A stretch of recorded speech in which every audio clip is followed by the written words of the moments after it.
주한미군이 운용하는 F-16 전투기가 최신형으로 개량되어 배치되고 있습니다. 더 멀리 보고 더 많은 표적을 더 정확하게 식별할 수 있다는, 심지어 더 작은 것도 잘 볼 수 있다는 이 최신형 최첨단 레이더로 업그레이드가 된 건데요. 새로운 눈을 달고 더욱 눈치가 빨라진 주한미군 F-16 소식 알아보겠습니다.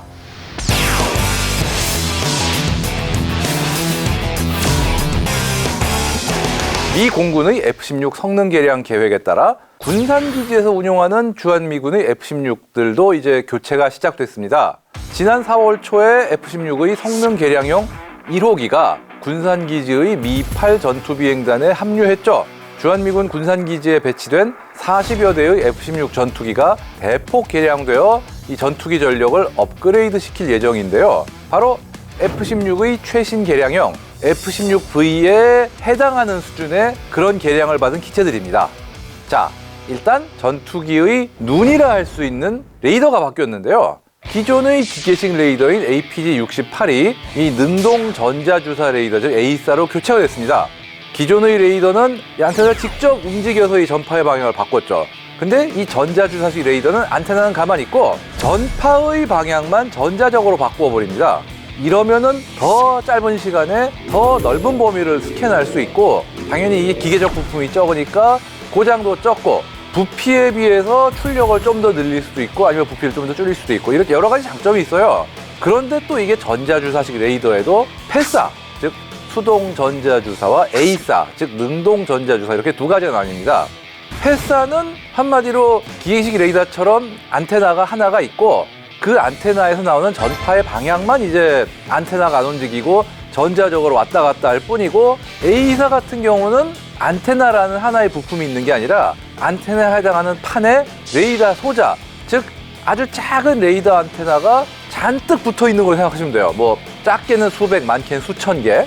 그렇기 때문에 A사는 수백 개 내지 수천 개의 레이더가 전파를 한 곳에 딱 집중할 수도 있지만 반대로 여러 방향으로 분산할 수도 있어요.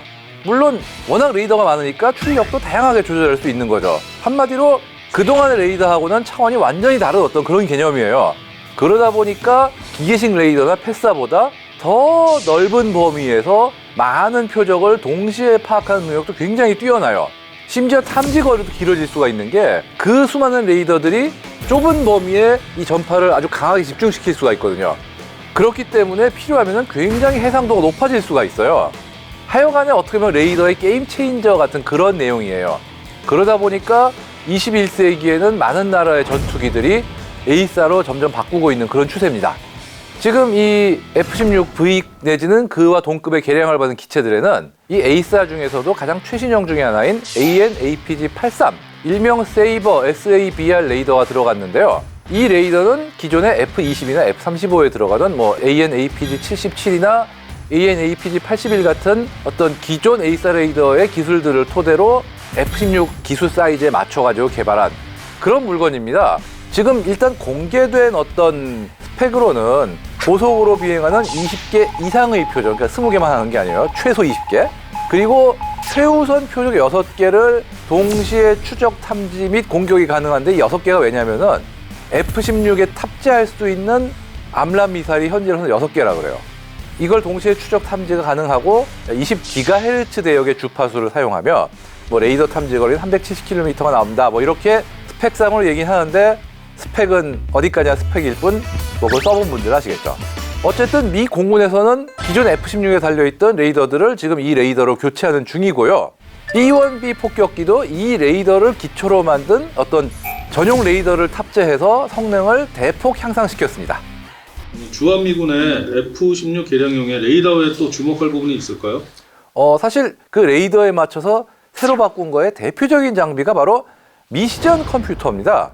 한마디로 미션 컴퓨터는 전투기의 제어 컴퓨터인데 레이더가 바뀌니까 이것도 바꾸지 않으면 레이더가 아무리 좋아도 소용이 없어요. 하여튼 미션 컴퓨터를 바꿨고 헬멧 장착 조준기, 신형 디스플레이, 신형 피하 식별 장치, 전자전 장비, 뭐 자동 지상 충돌 방지 시스템 등등이 업그레이드가 새로 된 것도 있고 혹은 기존에 이미 된 것도 있고 그렇다고 합니다. 그러면 헬멧 장착 조준기라면 AIM 사이드와인더 9X 운용에 효과적이라고는 그런 건가요? 예, 맞습니다. 미 공군은 이 레이더 개량 이전에 이미 F-16 및 F-15 전투기들의 AIM-9X 운용 능력을 부여하기 위해서 이 JH-MCS 이거를 대대적으로 보급을 한 상태입니다. 이미 지금. 이게 왜 중요하냐? 그 이전의 사이드와인더 AIM-9 계열 미사일들은 어쨌든 표적적으로 이 전투기 자체를 돌려야 돼요. 왜냐면 전투기에 달린 미사일의 머리에 있는 시커가 그 적 전투기를 탐지해야 되니까. 그런데 AIM-9X부터는 헬멧 장착 조준기를 이용하기 때문에 전투기가 어디를 향하든 조종사가 헬멧을 돌려가지고 조준만 하면은 미사일이 그쪽으로 날아가요. 그러다 보니까 이게 있고 없고가 근접 공중전에서 엄청난 차이가 됩니다. 사이드와인더의 최신형인 9X형이나 이 KF-21에 장착될 ILIS-T 미사일도 이러한 방식으로 미사일 운용이 가능하기 때문에 근접 공중전에서 엄청난 어떤 게임 체인저 역할을 합니다. 우리 공군의 KF-16 업그레이드 상황도 좀 궁금한데요. KF-16 같은 경우도 방금 전에 말씀드린 뭐 세이버 레이더의 장착이라든가 기타 여러 가지 개량들이 다 총체적으로 이루어집니다. 한마디로 F-16V와 맞먹는 어떤 그런 사양으로 개량이 되는 거죠. 이게 레이더뿐이 아니라 기존 KF-16에서 업그레이드가 늦었던 뭐 IFF 즉 피하 식별 장치 개량이라든가 개량형 링크 16 장착, 그다음에 AIM-9X 운용에 필요한 어떤 배선 및 어떤 전자기기 업그레이드 등등 다양한 업그레이드가 동시에 수행이 됐습니다. 다만 좀 아쉬운 점이 있는데요. 이 만사에 참 늘 아쉬운 게 있으면 뭐가 문제다? 예산입니다. 예산 문제로 이 AIM-9X를 나중에 장착할 수 있는 뭐 배선이나 기기 시스템 등은 기본적으로 갖춰져 있지만 가장 중요한 미사일 자체와 이를 조준하는 데 필요한 헬멧 장착 조준기 JH-MCS는 이 각 기체들의 기능이 정상으로 작동하냐, 즉 필요할 때 나중에 이걸 달 수 있냐, 이 여부만 체크하기 위해서 소량만 들어왔습니다. 물론 공군에서도 이게 필요하다는 걸 모르는 건 아니라서 예산이 확보가 되는 대로 추후에 도입할 예정이라고 합니다. 주한미군에는 원래 F-35가 들어온다는 계획도 있었다고 알고 있는데요. F-16 개량형으로 바뀐 가장 큰 이유가 뭘까요?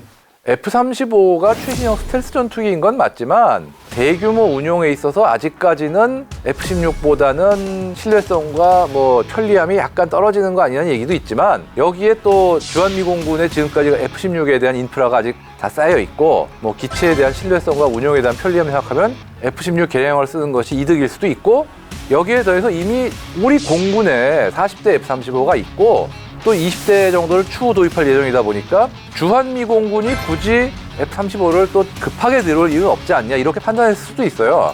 그렇기도 하고 또 F-16V는 아니고 F-16V급 기체로 개량을 거치면서 이제 기체 운용 수명 또한 일정 수준 업그레이드를 했죠. 그러다 보니까 제작사인 로키드 마틴에서는 무려 2060년까지 운용이 가능하다고 이야기를 하고 있는데요. 실제로 미 공군은 군산의 F-16 개량형을 2040년대까지 계속 운용할 예정이라고 밝혔습니다.